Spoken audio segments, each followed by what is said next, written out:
Confuse क्यों? महाराज रेणुका ने कहा, मैं मट्टी का घड़ा बनाकर शिव जी को छुआ कर अपने पास ले लूं। संकल्प नागपुर में देवी जी की स्थापना होती है। तांबे का, पीतल का, स्टील का, मिट्टी का कौन सा घड़ा रखते हैं? काय का रखते हैं? मिट्टी। काय का घड़ा रखते हैं? मिट्टी। कभी कोई तुमसे पूछे कि पूजन में मिट्टी का पात्र, मिट्टी का घड़ा, मिट्टी का हंडा, मिट्टी की मटकी क्यों रखी जाती है? यदि कोई तुमसे पूछे तो तुम्हें उत्तर देना है, ये मिट्टी का हंडा, मिट्टी का मटका, मिट्टी की मटकी कलश में रेणुका माता के नाम से रखी जाती है, जो अखंड सौभाग्यता प्रदान करती है। देवी कोई सी भी हो, तुम्हारी कुल देवी कोई सी भी हो, तुम किसी भी देवी के मंदिर में जाओ, किसी भी देवता के मंदिर में जाओ, कहीं पर भी स्थापना हो, कहीं पर भी विराजित हो, कोई भी हो, पर मिट्टी का जो मटका रखा है, मिट्टी का जो हंडा रखा है, मिट्टी का जो कलश रखा है, मिट्टी का जो भाव रखा गया है, मिट्टी का जो सुंदर कलश रखा गया है, वो जो रखा, वो रेणुका माता के नाम से, वो रेणुका माता के। महाराज रेणुका, तुम करती क्या हो कि तुम इस कच्चे घड़े में जल लेकर आ जाती हो? कच्चे घड़े में जल क्या करती हो तुम जो ये कच्चे घड़े में जला जाता? रेणुका ने कहा, स्वामी इसमें मेरा कुछ भी नहीं, इसमें मेरा कुछ नहीं, इसमें जो कुछ भी है सब देवाधिदेव महादेव का है, इसमें मेरा कुछ भी नहीं, जो भी है वो महादेव। बस यही समर्पण है, इसी को समर्पण कहते हैं कि तुम्हारे दिल से तुम देवाधिदेव महादेव को हर बात, सब कुछ शिव को समर्पित कर कर चलो। अरे तेरा ही दिया मैंने खाया पिया, तेरा शुक्रिया, तेरा शुक्रिया, मुझे भोले बाबा ने बहुत दे दिया है, तेरा शुक्रिया, तेरा शुक्रिया।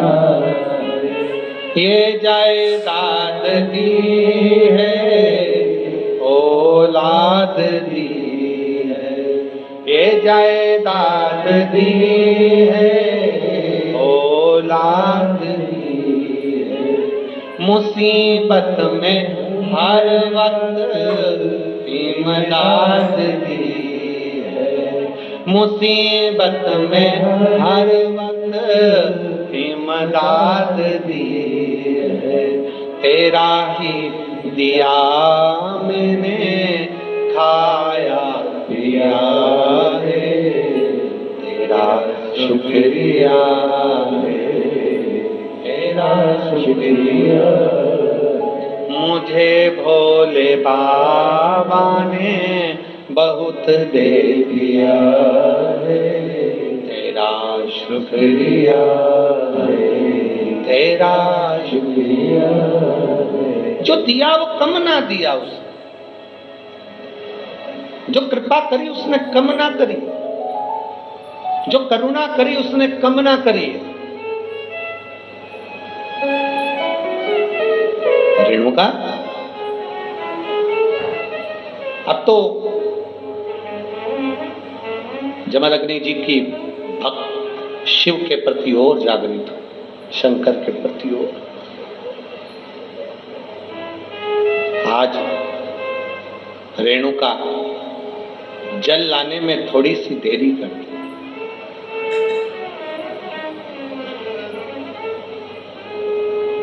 माता रेणुका के 5 पुत्र हैं, उसमें सबसे छोटे परशुराम जी, सबसे छोटे, लाने में देरी कर दी। अब जल लाने में देरी कर दी तो जमदग्नि बाबा ने ध्यान लगाकर देखा कि रेणुका क्यों लेट हो गई, आई क्यों नहीं, कारण क्या बना, क्या कारण है जो आने में देरी हो गई रेणुका, क्या हुआ है?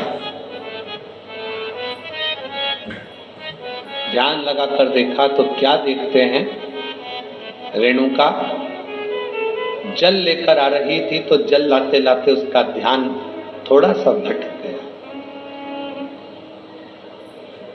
दृष्टि, मन, चित्त थोड़ा सा विचलित हो।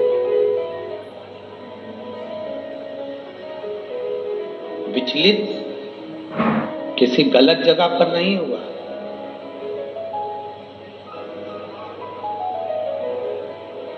कोई नौका विहार करते हुए आ रहा था और रेणुका के ध्यान में आ गया कि ऐसा लग रहा है कि मेरा महादेव मेरे सम्मुख में आ रहा है।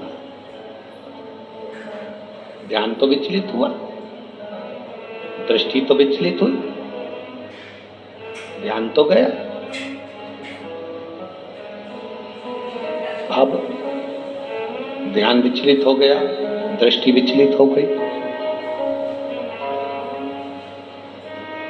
क्रोध आ गया बाबा को। अपने चारों पुत्रों को बुलाया, परशुराम जी आए नहीं थे उस समय पर, कहीं गए हुए। चारों पुत्रों को बुलाकर कहा तुम्हारी माता का सिर काट दो।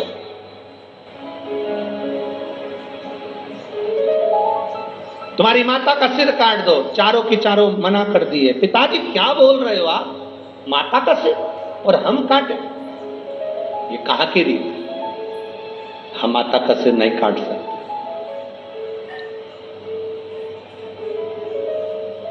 हम हमारी माता का सिर नहीं काट सकते पिताजी। पिता को क्रोध आ गया, श्राप वश कर दिया, चारों के चारों मूर्छा पाए, नीचे गिर जाए भूमि पर, पछाड़ खाकर जमीन पर गिर गए। तुम्हारा शरीर किसी काम का नहीं अगर तुमने पिता का कहना नहीं माना तो। वो शरीर किस काम का, पटक दिया। चारों पुत्र मूर्छा खाकर गिर गए। थोड़ी देर में परशुराम भगवान आ गए। परशुराम जी आए, आते से उन्होंने देखा कि मेरे चारों भाई पड़े हैं। पूछ लिया पिताजी से, पिताजी ये चारों को क्या हो गया? तुम्हारे पिता तुरंत कहा तुम्हारे भाइयों ने मेरा कहना नहीं माना, इसलिए उनको मैंने श्रापवश यहाँ पटक दिया। उनका शरीर बेकार हो गया, उनका शरीर काम का नहीं, मूर्छा में चले गए, उनको शुद्धता नहीं रही, शुद्धता पटक। परशुराम जी ने अपने पिताजी से कहा, बेटे पिता की आज्ञा ना माने तो बेटे किस काम के, पर आज्ञा क्या करी आपने, आप क्या चाहते हो वो बोलो ना। पिताजी ने कहा, ले परशुराम ये फरसा ले और तेरी माँ का गला काट दे, शीश काट दे, उतार शीश। परशुराम जी ने पूछा कि मैं शीश काट दूं? हाँ।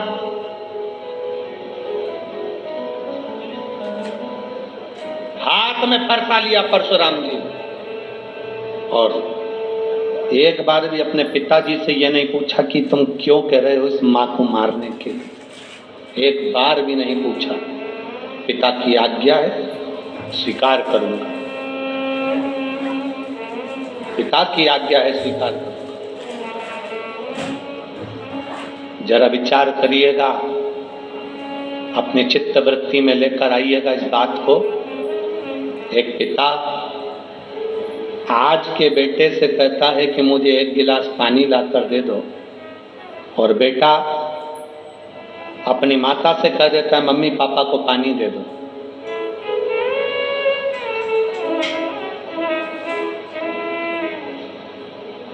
जरा विचार करना,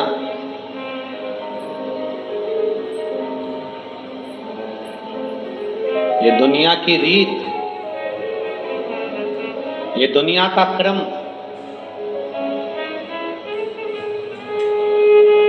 जिस समय पर वृद्ध अवस्था में आप अपनी वसीयत लिख रहे होगे, जिस समय पर आप अपनी प्रॉपर्टी अपने बच्चों को दे रहे होगे, जिस समय पर आप वसीयत लिख रहे होगे, उस वसीयत को पढ़ के देखना, पूरी प्रॉपर्टी में, पूरी वसीयत में सबका नाम होगा, पर उस वसीयत में तुम्हारा नाम नहीं होगा।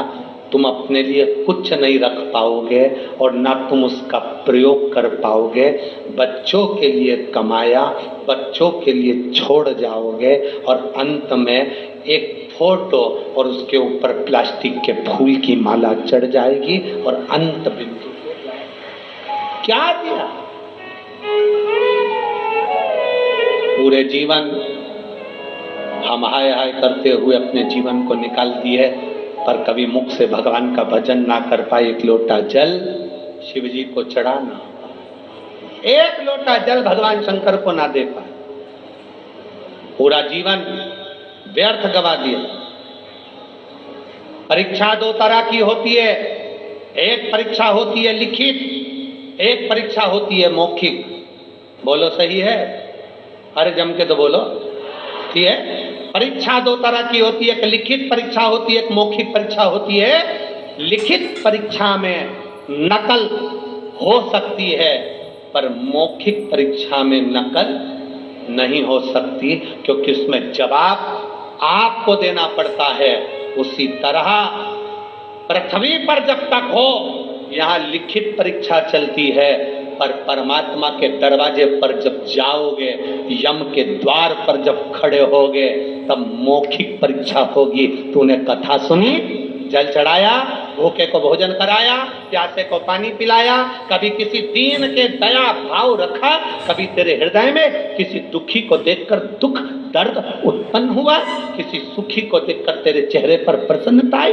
ये मौखिक परीक्षा ऊपर होगी। तुम कितना भी नकारा कर लेना, कोई ऑप्शंस नहीं है बोलने के लिए, तुम्हें केवल बोलना पड़ेगा, हाँ या ना में जवाब देना पड़ेगा। तूने भूखे को भोजन कराया, तू कहेगा हाँ, आंसर शीट रहेगी यमराज के पास, कैंसिल। झूठे, तू भोजन कराएगा, तू तो और दूसरे का खा के आ गया, कैंसिल।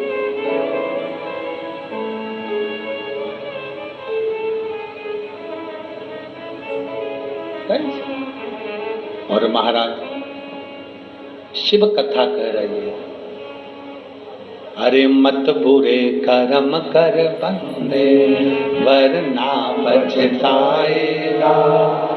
भगवान की आंखों से तू बच नहीं पाएगा, तू बच नहीं पाएगा।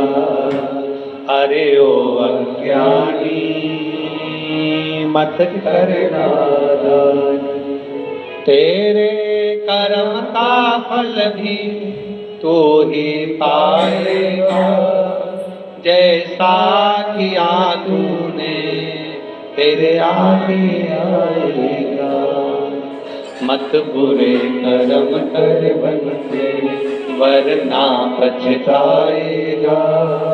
भगवान की आंखों से तू बच नहीं पाएगा, तू बच नहीं पाएगा। अरे ओ अज्ञानी मत करना, तेरे कर्म का फल तुझे पाना, कोई दूसरा नहीं पाएगा। अपने कर्म का भोग अपने को भोग, कोई दूसरा नहीं भोगेगा। अब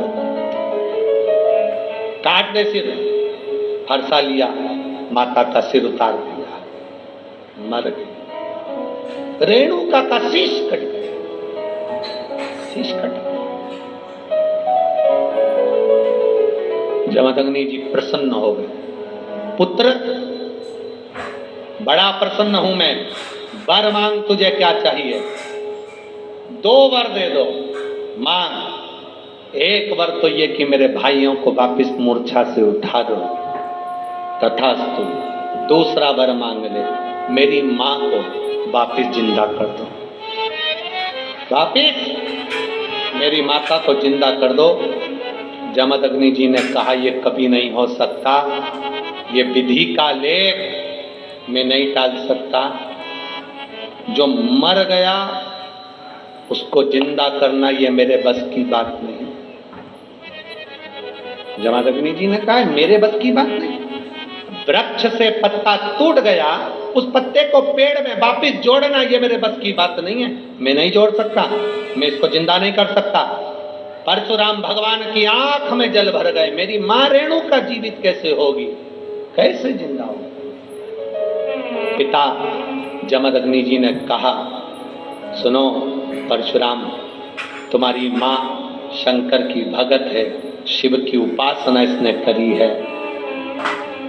विधि लिखना ये देवताओं का काम है, भाग्य लिखना ये देवताओं का काम है, पर भाग्य को बदल देना ये महादेव का काम है। भाग्य को अगर कोई बदल सकता है तो वो केवल एक, वो है देव अधिदेव महादेव, दूसरा कोई नहीं बदल सकता। ललाट को बदलेगा कौन? केवल शिव। एक पत्र आया है,